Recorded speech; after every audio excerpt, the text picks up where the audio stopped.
गुरु महाराज जी का कुछ ग्लोरिफिकेशन वर्णन करूँगा। नमो ओम विष्णुपदाय कृष्ण पृष्ठाय भूतले श्रीमते गोपाल कृष्ण गोस्वामी नामिने प्रभुपादिस्य साहित्यं यः प्रकाश्य विक्लियच प्रचारं कृतवान् साधु भागवत पदाय नमः। वाञ्छाकल्पतरुभ्यश्च कृपासिन्धुभ्यः च पतितानां पावनेभ्यो वैष्णवेभ्यो नमो नमः। शुद्ध भक्तों के बारे में चर्चा करने से, उनके गुणों के बारे में व्याख्यान करने से हमारी जो है बहुत तेजी से शुद्धिकरण होता है, प्यूरिफिकेशन होता है। गुरु महाराज श्रील प्रभुपाद जी के प्रति बहुत ही डेडिकेटेड थे और प्रभुपाद जी ने जो जो भी स्टैंडर्ड बना के गए थे उस स्टैंडर्ड के प्रति गुरु महाराज बहुत ही अटैच थे। जैसे मॉर्निंग प्रोग्राम जो है गुरु महाराज कभी भी मिस नहीं करते थे। तो एक बार मतलब कहीं पे भी जाते थे, जैसे कभी अगर वो गाड़ी में भी ट्रैवल कर रहे हैं और उस समय गुरु पूजा का समय है तो वहाँ पे भी वो गुरु पूजा गाएंगे, कीर्तन करेंगे, ध्वनि दिया जाएगा। भागवतम क्लास है तो वो गाड़ी में ही जो है भागवतम क्लास सुनेंगे। तो एक बार उनके जो सेक्रेटरी थे लास्ट तक दशावतार प्रभु, वो कह रहे थे कि हमेशा गुरु महाराज पूछते थे कि तुम आज गए थे क्या, मंगल आरती गए थे क्या, ऐसे पूछते थे। तो एक बार पूछे कि तुम मॉर्निंग प्रोग्राम में थे? तो दशावतार प्रभु उस दिन मंगल आरती में 4:15 बजे पहुंच गए थे। तो बहुत कॉन्फिडेंटली बोले हाँ गुरु महाराज मैं था। तो फिर गुरु महाराज फिर दोबारा बोले क्या तुम मॉर्निंग प्रोग्राम में थे? हाँ गुरु महाराज मैं था। तीसरी बार बोले क्या तुम मॉर्निंग प्रोग्राम में थे? बोले हाँ गुरु महाराज मैं तो एकदम समय से पहले था। तो गुरु महाराज बोले मैं मंगल आरती के बारे में नहीं पूछ रहा हूँ, मैं मॉर्निंग प्रोग्राम के बारे में पूछ रहा हूँ। मॉर्निंग प्रोग्राम मीन्स मंगल आरती, चैंटिंग, गुरु पूजा और भागवतम क्लास। तो गुरु महाराज कहे कि मंगल आरती 20%, चैंटिंग 40%, गुरु पूजा 10% और भागवतम क्लास 30%। ये हो गया 100%। अगर आप ये पूरा अटेंड कर रहे हो दैट मीन्स आप 100% कर रहे हो एंड यू आर एडवांसिंग। तो वो तो एकदम और कुछ जवाब ही नहीं दे पाए। और गुरु महाराज काफ़ी ध्यान से, हालांकि बहुत बिजी रहते हैं लेकिन बहुत ध्यान से देखते हैं। मतलब जैसे ही आरती करेंगे, आरती करके जैसे घूमेंगे ना तो वो पूरा स्कैन कर लेते हैं कि मेन लीडर्स जो है, हमारे लीडर्स जो है वो आरती में है कि नहीं है, भागवतम क्लास में है कि नहीं है। तो मैं देखा हूँ, मैं एक बार गुरु महाराज जी के साथ को असिस्ट कर रहा था तलाशरी फार्म में। तो मुझे पूछे कि, और वैसे तो बहुत स्लो वॉइस रहता है, बोले वो is this devotee leading the कीर्तन। मैं दोबारा पूछा तो फिर दोबारा मैंने सुन नहीं पाया, फिर दोबारा बोले तो फिर मैंने कहा कि वो कन्याकुमारी के प्रेसिडेंट है। तो इसी प्रकार वो पूरा एकदम स्कैन कर लेते थे। और कभी अगर वो कभी ऐसा होता था कि मॉर्निंग प्रोग्राम उनका मिस हो जाता है। कारण क्या था कि कभी कभी जो है रात को आए, बहुत समय तक कर लेते थे। मैं जिस दिन ज्वाइन किया था, जन्माष्टमी का दिन था, उस दिन रशिया से पहुँचे सुबह 3 बजे। 3 बजे रशिया से पहुँचे, हमने उनको वेलकम किया और 4:30 बजे मंगल आरती में खड़े थे। बोले गुरु महाराज की। तो लेकिन कभी कभी जो है मिस करते थे तो बोल देते थे कि मैं कल जो है मंगल आरती अटेंड नहीं कर पाऊँगा। लेकिन वो मंगल आरती जब मिस करते थे उसके कारण वो पनिशमेंट लेते थे। पनिशमेंट क्या था? 3 बार और आरती करेंगे, दर्शन आरती, 8:30 बजे वाला जो भोग आरती और एक 12:30 बजे वाला आरती। अगर मंगल आरती मिस किया हूँ तो ये 3 आरती मैं करूँगा, अगर उनके पास टाइम अलाउ करता है तो। इसी प्रकार हम देखते हैं कि जो है इवन जो नए भक्त है उनको बहुत ही वो केयर करते थे। और सूची मूची जो है इसके ऊपर भी बहुत केयरिंग थे। मतलब जैसे अगर जो है एक बार क्या किया कि स्नान करके आए, कपड़ा वपड़ा पहन लिए, तिलक लगा लिए, और गलती से जो है वो जो टॉयलेट वाला स्लीपर को पहन लिए, और जैसे पहन लिए और वो जाना है मंगला आरती करने के लिए, तुरंत गए, नहीं मुझे फिर दोबारा स्नान करना है। फिर दोबारा गए, फिर स्नान किए, फिर आए, कपड़ा पहने, नया कपड़ा पहने, पहन के फिर तिलक लगाए, तिलक लगाया गया। तो डीटी वर्शिप में वो काफ़ी पक्का थे। और कई बार जो है डीटी वर्शिप नहीं हो पाता था, जैसे क्योंकि मॉर्निंग में वो मंगला आरती के बाद ही डीटी वर्शिप करते थे, लेकिन कई बार ऐसा होता था कि कहीं पे मीटिंग है तो कुछ उनके गुरु भाई आके पहुंच जाएंगे, तो क्या होगा कि डीटी वर्शिप नहीं कर पाएंगे, तो कहेंगे कि ठीक है बाद में करता हूँ। ऐसे करते करते करते करते जो है, और डीटी वर्शिप जब तक नहीं हो रहा है तब तक मैं जो है नहीं प्रसाद पाऊंगा। ऐसे करते करते कई बार ऐसा होता है कि 2 बजे डीटी वर्शिप कर रहे हैं और 3 बजे जो है प्रसाद पा रहे हैं, है ना। तो इस प्रकार उनका डेडिकेशन था। डॉक्टर ने कहा कि अब आपको जो है मंगला आरती अटेंड नहीं करना है, क्योंकि आपको रेस्टिंग चाहिए, रेस्ट करना है। तो रेस्ट करना है तो है ना, आपको प्रॉपर रेस्ट करना होगा, आपको इतना समय तो कम से कम रेस्ट करना होगा, 6 घंटे रेस्ट करना पड़ेगा। तो वो उनको घबराहट होता है कि कहीं इसके कारण मैं मंगला आरती मिस तो नहीं कर जाऊँगा। तो एक बार एक डिवोटी कह रहे थे, तो एक दिन वो गुरु महाराज के पास सोए, रेस्ट किए। दूसरे दिन कहे कि मैं तो नहीं रेस्ट करूँगा। क्या कारण है? बोले मैं बीमार पड़ जाऊँगा। हर घंटे में उठते हैं और बोलते हैं 4 बज गया क्या? मतलब सोए लगे, 11 बजे सोए, 12 बजे उठ के हरि बोल 4 बज गया क्या? फिर 1 घंटे के बाद फिर ऐसे करके, नहीं नहीं गुरु महाराज 4 बजा नहीं है। तो इसी प्रकार उनका ना बहुत ही वो रहता है कि कब जो है समय आएगा और मैं जाके जो है मंगला आरती अटेंड करूँगा। और फिर बाद में जो बहुत ज़्यादा जो हेल्थ प्रॉब्लम हुआ, तो फिर भी उठ के जो है कहेंगे कि टीवी चला दो, है ना, तो टीवी चला दो, मैं टीवी में ही वॉच करूँगा। और उनका जब मंदिर बन रहा था, दिल्ली मंदिर बन रहा था, तो उनके मन में था कि यहाँ पे भी लक्ष्मी नरसिंह, भगवान नरसिंह देव के बहुत अटैच थे गुरु महाराज। तो उनके मन में था यहाँ पे भी लक्ष्मी नरसिंह का मैं स्थापित करूँगा। लेकिन उनके जितने भी गुरु भाई थे सब मना किए कि नहीं नहीं, ऑलरेडी 3 अल्टर है, एक और अल्टर बनाएंगे, तो इतने सारे डिवोटीज़ कहाँ हैं, अभी तो नया नया है।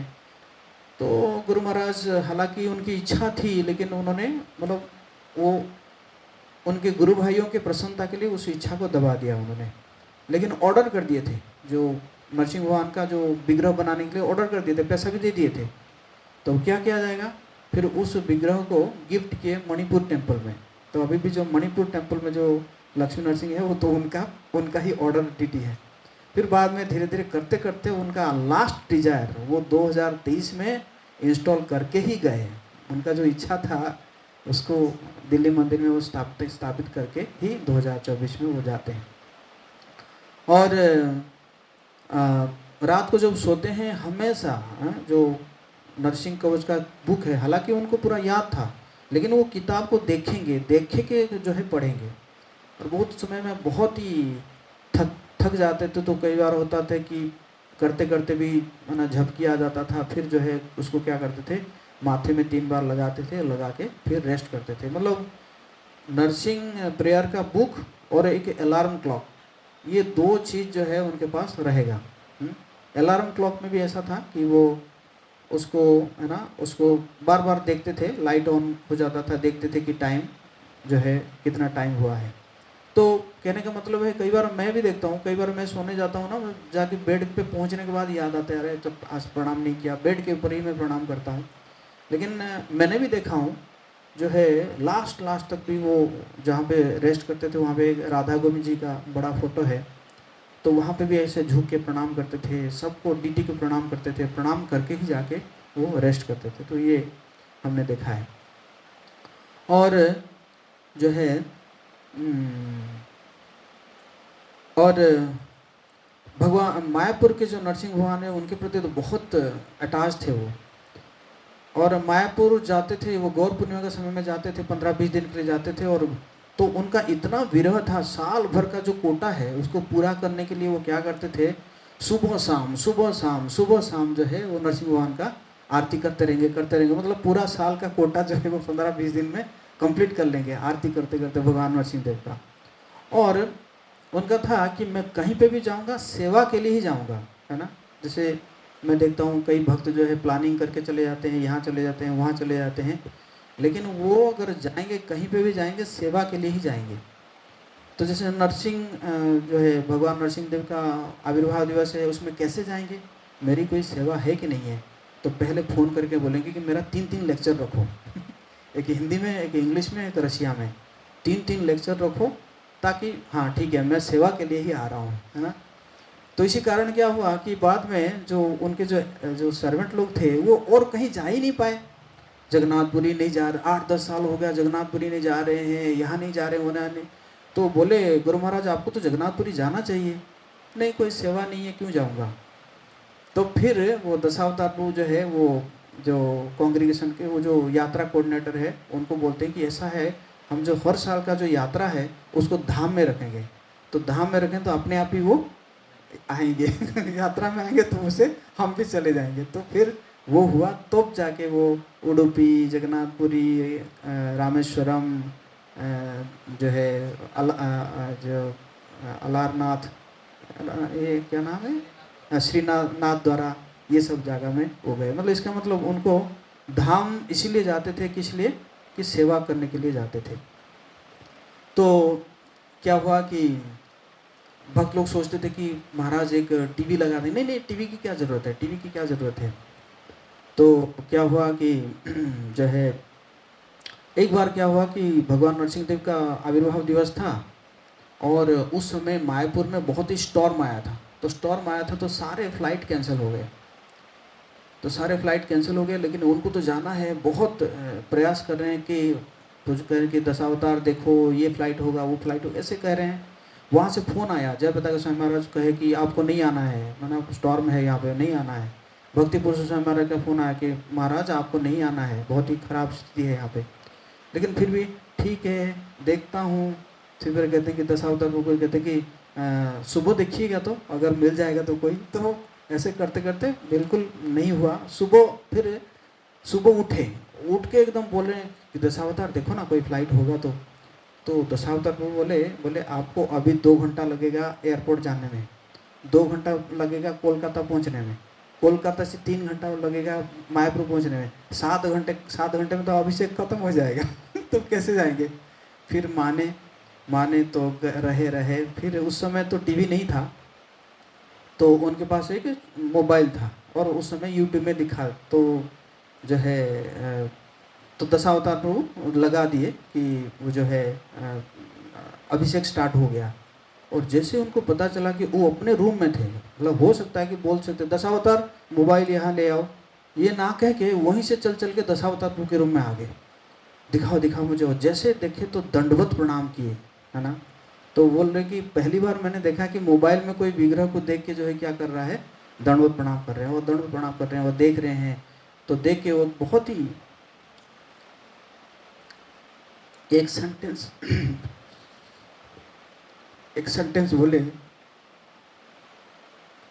बोले कि शायद मैंने कुछ पाप किया था इसलिए मैं आज भगवान जी का अभिषेक नहीं कर पाया।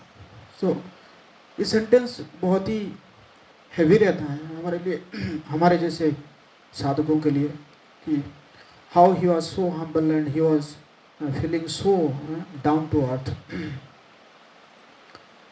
उसके बाद फिर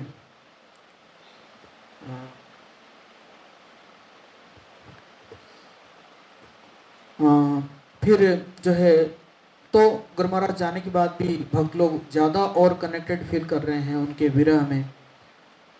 कुरुक्षेत्र जैसी जगह में जो बहुत बड़ा मंदिर बन रहा है और गुरु महाराज का काफ़ी एंजाइटी था कुरुक्षेत्र टेम्पल बनाने के लिए। और कुरुक्षेत्र जो उसमें कलेक्शन भी बहुत कम होता है क्योंकि धाम है, लेकिन अभी कह रहे हैं कि गुरु महाराज जी के जाने के बाद कलेक्शन जो है वहाँ पे बढ़ गया है।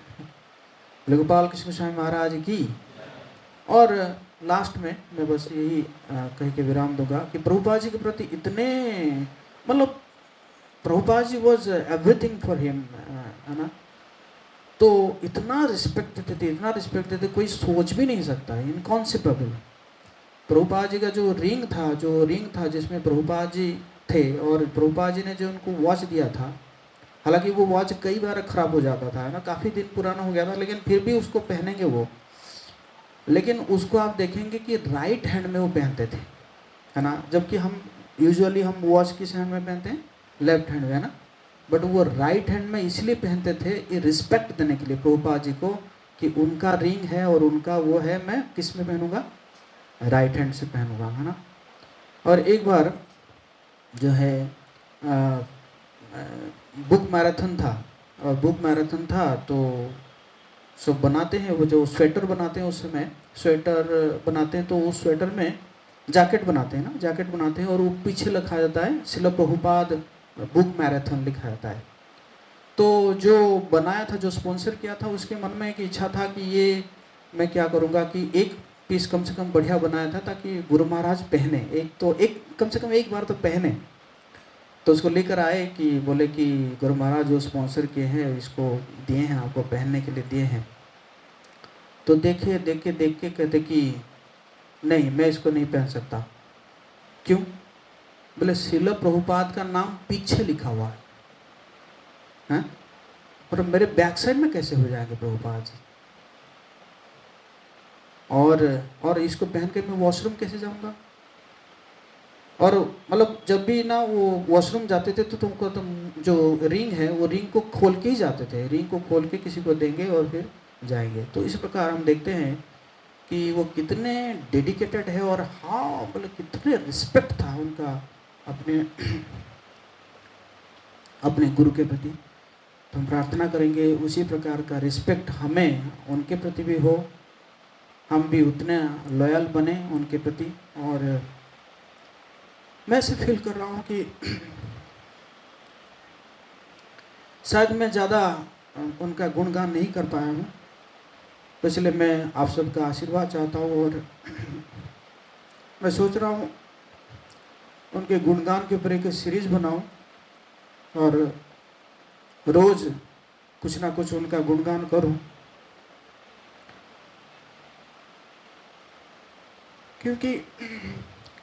क्योंकि गुरु का गुणगान दिन में 3 बार होना चाहिए।